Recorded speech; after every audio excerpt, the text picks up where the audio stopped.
This is your live continuing coverage of Ceweek 2015 from New York City on Be Terrific. I'm Michael Artsis. Join our Slack chat, beterrific.com/Slack. You are the Terrifics. You make Be Terrific special. And by the way, what's up, CJ? How you doing? Thanks for watching. Thank you to Digital Phil, who's watching as well, and Ben Rathick. We've got a lot of great people in our Slack chat, a lot of great Terrifics out there. John, thanks so much for joining us. Good to see you again. Thank you. Good to see you again. This is a really great product. We talked about also when we had IK Multimedia, ikmultimedia.com. They make a lot of audio solutions for iOS devices. They are the iRig and a whole lot more. It seems like you guys come up a lot in conversation.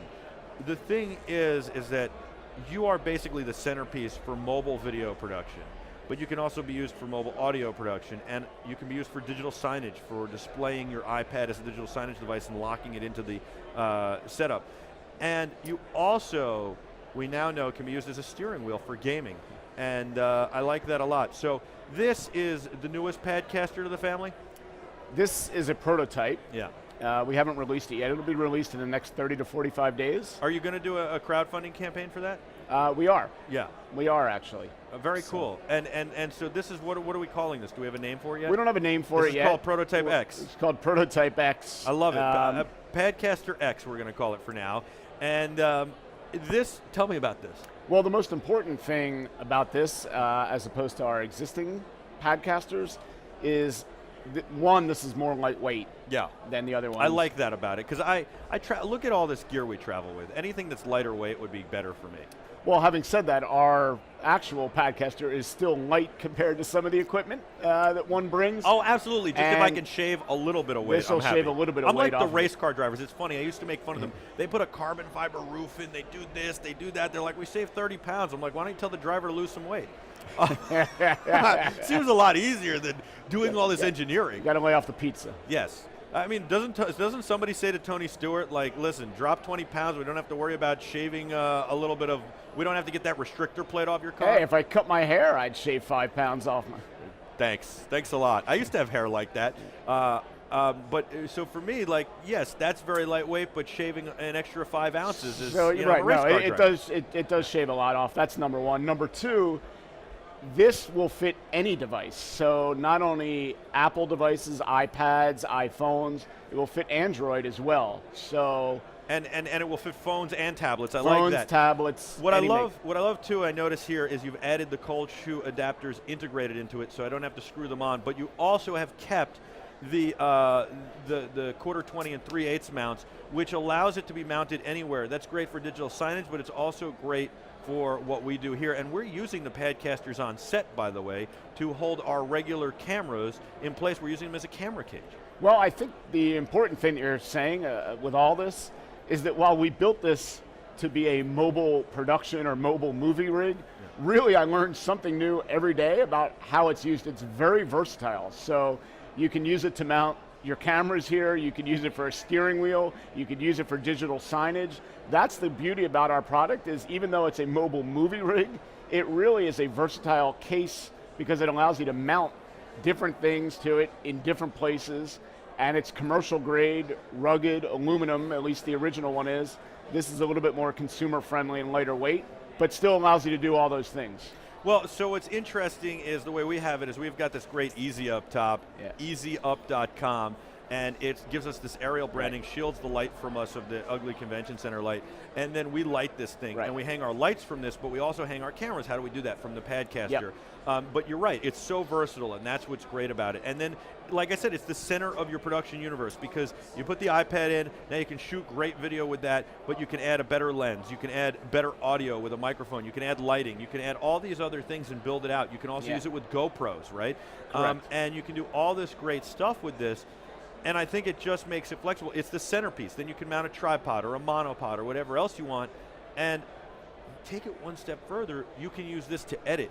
This can become your mobile edit facility, because you shoot on it and then you're editing on it, and it's all in one device, but you don't want to like look down at it on the table, so you keep it mounted in that, or you can have it sitting on a tripod and edit.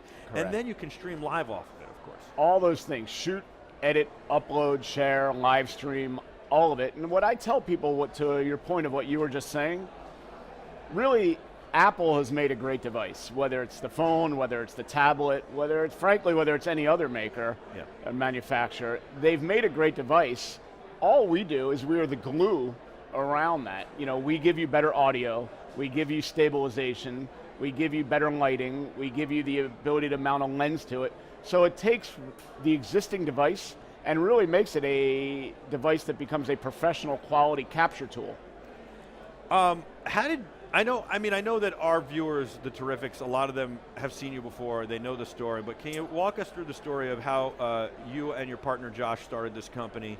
I think it's a good story. I think it needs to be told again, and I love the idea that you guys are kind of democratizing not only journalism, but you're putting the power of video creation in the people's hands, and then of course it works for a whole slew of other things.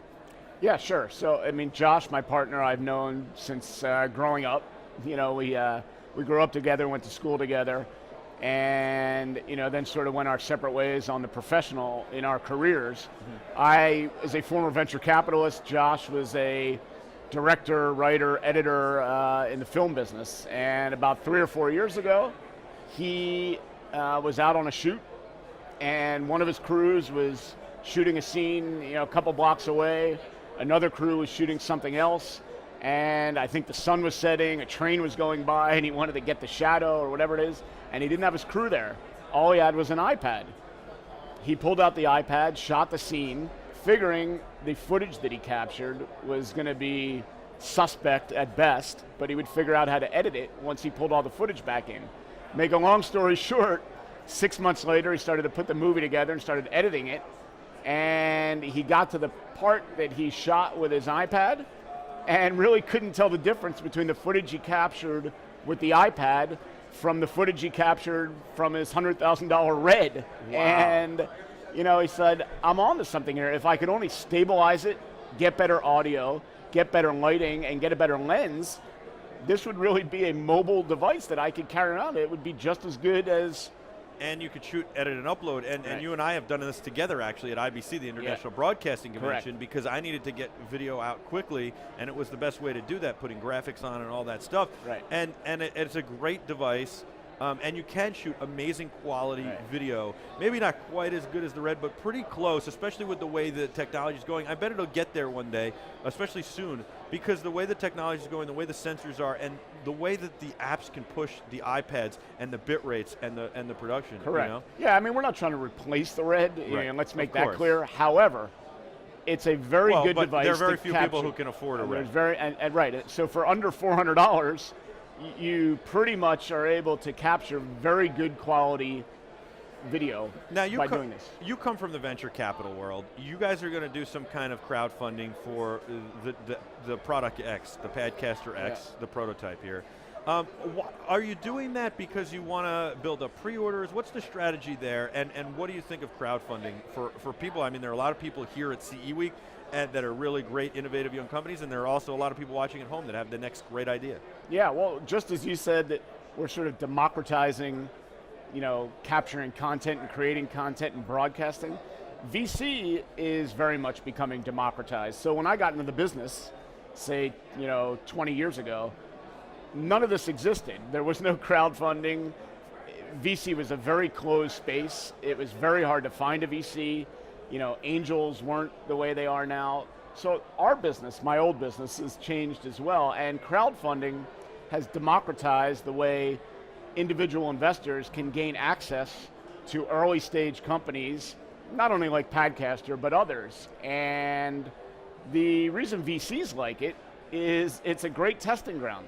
So we go out, we get funding, any company goes out, gets funding through crowdfunding. It's basically, it's a great testing ground. If sales pick up, it allows you, one, to get sales. It allows you to work out logistical issues. It allows, consumers to hear about it. And what it turns into is a huge focus group. Yeah. And for VCs, it's basically an angel and a friends and family round to see if your product actually has interest. But do you take that risk though, where you might have a good product, but if you don't get the word out there, if you don't hire, and a lot of people are hiring PR companies to spread the word about their crowdfunding campaigns, that a VC then that you go to is going to say, well, look, you had a crowdfunded campaign. It didn't go anywhere. It didn't get you what you wanted. It didn't succeed. I don't see why anybody would buy this. Clearly, there's no market for it. And maybe even if I thought there was a market for it, but now I don't think there's a market for it. And it's really just, it's a misrepresentation, because it's really just that it fell flat on its face because you maybe didn't have the dollars or didn't put the dollars behind for a PR push, which it seems like you need now. Or maybe you didn't come on Be Terrific, because we've had a lot of campaigns funded because of us. At least that's what we're being told from like the Go Glove, and we just had a guy for his independent film and a couple others, you know? Yeah, I mean, I won't say it's dangerous. Yeah. However, I say it's garbage in, garbage out. You know, crowdfunding is as good as how much you're willing to put into it. If you think you're just going to put a product up on one of these sites, you know, Indiegogo or Kickstarter or whatever, and think people are just going to flock to it, that's the exception, not the rule. You really need, like you said, a PR firm behind it, marketing behind it, every day paying attention to it, putting some new content up, putting a video up, putting testimonials up, answering questions. Every day, it's only as good as how much effort you put behind it. Again, there's always a needle in a haystack, and you know, a product can get up there and gain traction, and you don't do that stuff, but for the most part, it's garbage in, garbage out. When's the right time to go to a VC? Well, I mean, it's a good question, but one, the first thing I would say is only go to a VC if you need money. Right. I mean, many people look at VC as a PR event. Getting VC is not a PR event, it's a financing But event. how much money? Like, I always hear that you need to ask for $10 million or more to go to a real VC, and that anything lower is really angel or friends and family. Is that true? It's not true, and every VC is different. There are big funds, little funds, medium-sized funds, early stage funds, and late stage funds. You have to do your homework before you approach a VC. VCs get inundated with opportunities. If you're not getting, first of all, you should do work to find out what are the right VCs that are for your product. If I want to go to a VC for this product, it doesn't do me any good to go to a VC that specializes in biotechnology. You know, you want to go to a VC that specializes in consumer hardware, technology, you know, hardware like that. Then you want to find the partner within the VC firm who specializes in this. From there, you want to see, do they fund early stage deals? Do they fund late stage deals? You know, think geography is based. You know, a New York VC typically won't do a deal that's in California because there's a lot of hand-holding. So there's a lot, just like I said, crowdfunding requires a lot of homework. Going to a VC requires a lot of homework too. What about the idea that a lot of VCs want to replace the CEO or the founder with a real CEO? Should you be open to that? You should be very open to that because it's very, very hard to, and it's atypical, to find a founder who also ultimately is the CEO and the manager. They're two different skill sets that require two very different traits. A founder is a creative person, an entrepreneur, a swashbuckler who comes up with these things. A CEO is a manager who knows how to manage growth, who knows how to build a company. Very rare to find somebody who's both a founder and a manager. So getting back to Padcaster for a minute, you guys have some of your own microphones, some of your own lenses now. I mean, you could put any lens on that Padcaster with 72 millimeters or 58. We've put Century Optics on that looks amazing. Those are very expensive though, but they're phenomenal lenses. But you have your own line of lenses now, your own microphones, your own peripherals, and you also work with all these other companies as well. Correct. So we started out, the evolution of the companies, we started out just with the frame. Then we said, well, we better add a lens. So we, third-party sourced a lens. Then we said, well, we better add a microphone. What we've come to now is that people really want to buy solutions. And what we've created is a packaged OEM solution that's Padcaster from soup to nuts. So the frame is ours, the lens is ours, the microphone is ours, all high quality, and you buy one solution from us. And with the new one, the product X, the Padcaster X, it's BYOP, bring your own, or actually BYOD, bring your own device. So it can work, I was going to say phone, but it really could work with tablets or whatever. So that's pretty cool. What's the future for Padcaster? I mean, obviously you've got digital signage you can do, you now can get into gaming. But what's really the future, especially within this space? Well, I think the future is, again, you brought it up earlier. as this business becomes democratized, we're democratizing the way content is captured, the way individuals get viewers, get advertisers, capture content. And then we really want to get away from being a product company, becoming a solutions company. Yeah. And we solve democratizing the business. I think that's a good answer. And we're looking forward to working with you guys on this special project. Hopefully we'll be doing next week and then some other stuff in the future. But couple the Padcaster with the Teradek Live to Air app, and you can do this at home. What we're doing here, you can do this off of an iPad. You can do the multi-camera switching with the graphics and rolling in clips and do that and stream live. It's the Live to Air app from Teradek. It's $100. You couple that with the Padcaster, add a couple of iOS devices as your cameras, or regular cameras with Teradek equipment attached to them, the Video Mini or the Cube, and you can also be doing a live multicam broadcast switching back and forth with graphics, with bumpers, with commercials, with clips to roll in, with pictures to roll in, and stream that all live. Easy, easy, easy. Correct. So that's what you're talking about, that's democratizing. What we want to evolve into. Yeah. Is not this, is we want to evolve into this. Right. Anybody can do this. This is your mobile this studio. This here's is the your mobile solution. studio, here's the Padcaster, here's the app, here's the equipment, go. Exactly. I mean, and really, for a cost-effective way, you can become a live broadcaster. Yeah. And it looks professional. I love So it. I love that. I love that. I look forward to doing stuff with you guys. I think we're going to do it on Be Terrific next week. We're going to start doing some really cool stuff. It's a little bit of a surprise for the audience, so we'll keep that rabbit in our hat for now. But we look forward to doing a lot more with you guys, and I love that. And I mean, doing this on an iPad would be truly remarkable. We've done it. We've tested it. I've done some tests. It's pretty amazing. But doing it like this would be ridiculous, right? That's right. And I think the other thing is, and you are democratizing it. That's what we're talking about. That's what you're saying. It is democratizing, and it's not only our customers range from kindergartners, K through 8, all the way up to professional news organizations. I mean, I think that's the important thing, is that not only are we democratizing for the general public to do this, but I think, when professional news organizations are starting to use devices like this, it's democratizing how they capture content. Absolutely, and it brings it to the people faster and better and more efficiently and more economically. Now, a couple of things. This is great for everybody, but it's also great for sports. And you could do this, mom and dad, to shoot their kids' sporting events, but you could also do it on a larger scale, a professional kind of shoot for the high school kids. But like, especially when parents got to make reels for their kids, for college coaches that may not be able to come out and scout them. I mean, that's a perfect example. I mean, the list goes on. It's endless. I thank you so much for coming on. John from the Padcaster, John Goldberg, thank you. Good friend. Thank you. Thepadcaster.com. The site is thepadcaster.com, thepadcaster.com, and you can buy it at B&H Photo, right? BNHphoto.com as well. BNHphoto.com. And of course, thepadcaster.com. My apologies to Ian Cohen. We don't have time for you today to get on here, but I want to give you a shout out. And John, thank you so much for coming on.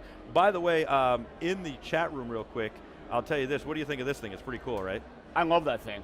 I love it too. That's a great thing. Yeah. Actually, you should talk to them about getting this technology into a Padcaster, seriously, because they have battery packs you could just pop on the back. I just thought of this right now. They have these battery packs. If you could sneak this kind of technology into the Padcaster somehow, their battery packs just go on the back. You don't have to connect cables. No, it's great. I mean, I won't say it's easy to do, but the beauty of the case is that there are ways to do that. Yeah. And that's just yet another piece to the puzzle. Absolutely. So thank you so much for coming on. I really appreciate it. Thank you. CJ, you're in the Slack chat, and thank you for watching. You asked what that is, that wireless charging situation. It's amazing. It's called PowerGoGo, powergogo.com. You can sign up for their newsletter. They're doing a crowdfunding campaign later. I was going to say later this month, but it's actually next month, and you're going to want to hear about that. If you sign up now, you get a super early bird special, so you definitely want to do that, powergogo.com. I just am blown away by this. They told me about it about a week ago, said we want to get on the show. I was like, yeah, I've heard about this. I'm not into the wireless because I haven't found one that's good. They walked me through it. I was very impressed. I saw it today for the first time, was blown away, and it's magnetic, so it sticks like that. It can go that way or that way. Yeah, it's great. They have a kit for the car. They have a kit for the house. Then you've got a cable like this one that's on my 5S right now that passes data through. through the device. Phenomenal, and of course, they have a universal thing that goes on the back that you can go to any wireless charging station, boom, put it on. It's a must-have. It's a must-have at this point. It's so easy, and no more cables, no more mess. And they have those batteries you can just throw on the back so that you don't have to battery. You know how I always walk around with the battery and the cable and I look like I'm using a 1950s telephone? Yeah. So powergogo.com, check them out. That's John Goldberg, thepadcaster.com. I'm Michael Artsis. We'll be back with a whole lot more right after this on your live continuing coverage of Ceweek 2015 on Be Terrific. You're the Terrifics. You make Be Terrific special. Don't go anywhere. We'd miss you sorely if you did. We'll be back right after this.